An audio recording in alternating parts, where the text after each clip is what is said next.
So we are live right now. Okay, thank you very much. Hello everyone and welcome to the special meeting of Council on November 3rd at 4:49. I apologize to anyone who was listening. We had a little bit of technical difficulties, but we're back up and running. I'd like to call a roll call for today's meeting. I'm going to start with Councillor Clark. Present. Thank you. Deputy Mayor Eberhardis. Present. And regrets are being sent from Councillor Smith. He's having some technical difficulties as well as Councillor Hudson. From staff, I'd like to call Clerk Gail Miracle. Present. And an arena lead, Brenda Reynolds. Present.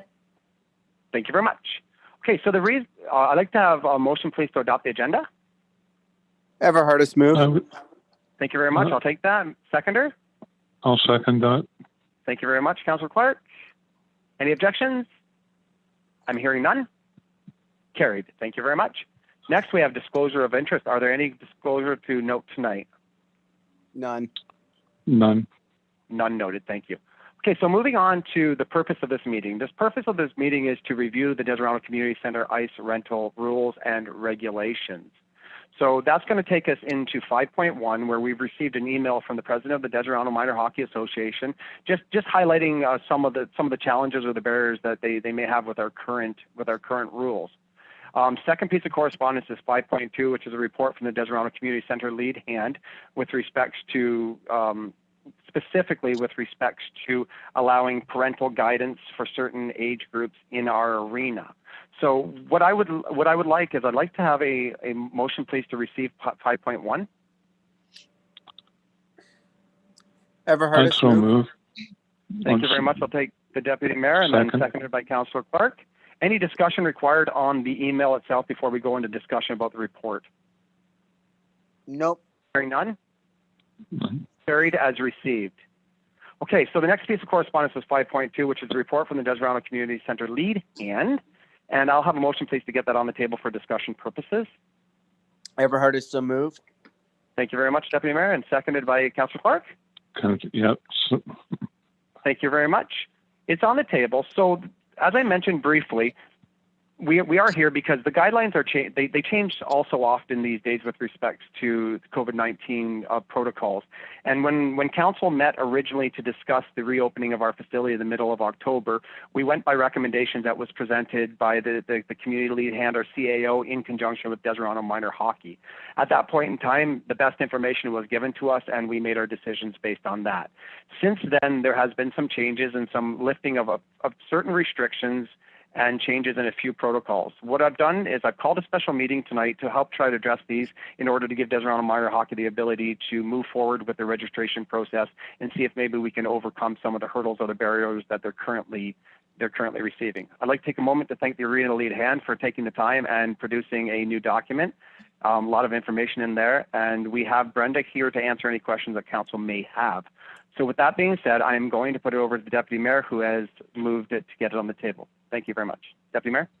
Thank you, Mayor. I think this is a situation where we have to be a bit nimble to accommodate minor hockey. I am very pleased with the report. I like the suggestions.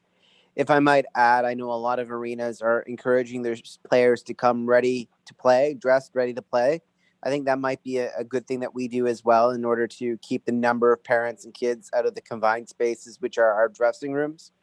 And my one other recommendation, I think, would be to ensure that, if we're socially distancing parents, they're outside on the bleachers where the airflow is so much better and the compressors are circulating and the big gate opens up every once in a while for the Zamboni to go outside to dump the snow. I think, having them outside, socially distancing on the bleachers is a reasonable solution here. So I'm pleased to say that for minor hockey, one parent per skater under 12 makes sense. And I support the recommendation. Thank you very much. Councillor Clark, do you have any comment with respect to the recommendation that's on the table? I don't really have any objection to any of that, Your Honour.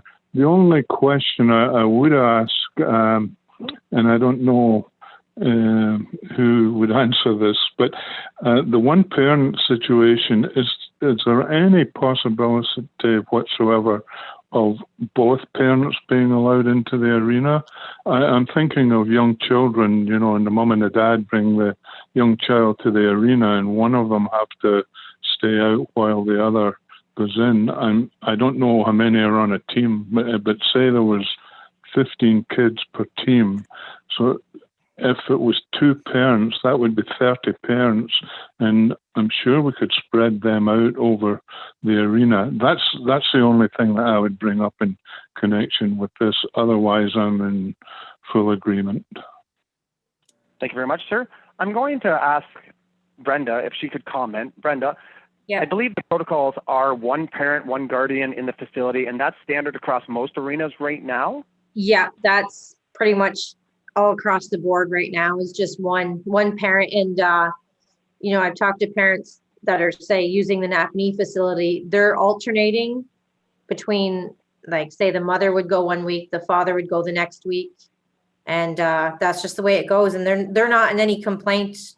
They don't complain about any of that going on. They realize the time we're in, right? Like, they're just happy their kids are able to get on the ice. So, like I said, for the most part, Deseronto Minor Hockey is going to be on the ice twice per week. So it means one parent could show up one day of the week and the other parent come the other day of the week, kind of thing.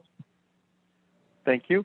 And Yep. Councillor Clark, I did speak to the president of minor hockey. I did talk to him. He believes that the 1 parent would be satisfactory because as it follows other protocols of other arenas, he believes that is definitely workable and that would assist him in his registration drive. No, that's fine with me then. Thank you very much. Okay, so we have the recommendation on the table. We have a motion to approve the recommendation where to change the guidelines effective November 30th to give the facility the opportunity to properly train their staff and to work with Deseronto Minor Hockey to ensure that these protocols can be enforced more on a partnership style of agreement where Deseronto will do our part and Minor Hockey will do their part in order to get the message out of proper protocol. So with Yes. that being said, I'm going to ask if there are any objections at the table. Just one more point of clarification. Will Sure thing. parents be doing the same COVID screening as players? Because, that is increasing the number of people in the arena. Just to cover, T's and I's, wouldn't it be wise to ensure that our parents are doing that screening as well? I did speak to the president with respects to what protocols they are using, and I believe that Brenda has articulated that screening is the responsibility of Deseronto Minor Hockey, but I do not want to speak too much for Brenda. I'm going to ask Brenda to comment on that specifically. Brenda? Yeah, when I briefly talked to Adam, just within the past week here, we discussed that. He said he would take care of his minor hockey group, and whatever parents would be coming in, they would get figured out so that they have record of who's coming in the facility, on what dates, and then we would have a copy of everything to put on file as well. Perfect. And I'm asking that as the employer here, ensuring that our employees are in a healthy, safe work environment. Yep. That's where I'm coming from, not as, pandemic prevention necessarily, which is a key, but as the employer of Brenda and all the staff, we want to make sure you guys are protected and healthy and safety and not being exposed to COVID unintentionally or intentionally. Yep, absolutely. Thank you. So to that point, I think it would be prudent to take a moment here just to briefly go over some of the protocols that we are using at the arena. Brenda, I'm going to try to reiterate, or would you like to, with respects to how the doors are closed, what is the time frame for exchanging ice times, how we're doing contact tracing, who's monitoring the contact tracing. Would you mind taking just a quick moment and just briefing council once again on those guidelines? Yep. So basically the front doors will remain locked 15 minutes before a group's rental. A staff member will let them in the front door. Minor hockey is going to have a list where they check off each child that's going to be in attendance that day, and then they'll also take record of each parent that's coming in. Perfect. And we will receive a copy of that during each rental, I guess, basically. Ice rental times are going on as normal every hour. Like I said previously from the other council meeting, our change room allocation is pretty good because we don't have to cross paths with the other people that will be leaving.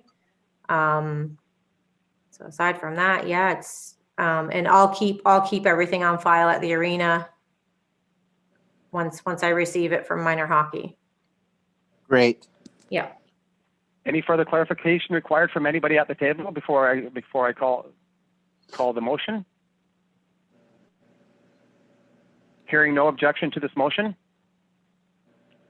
Carried. Thank you very much, Council. Thank you you. very much.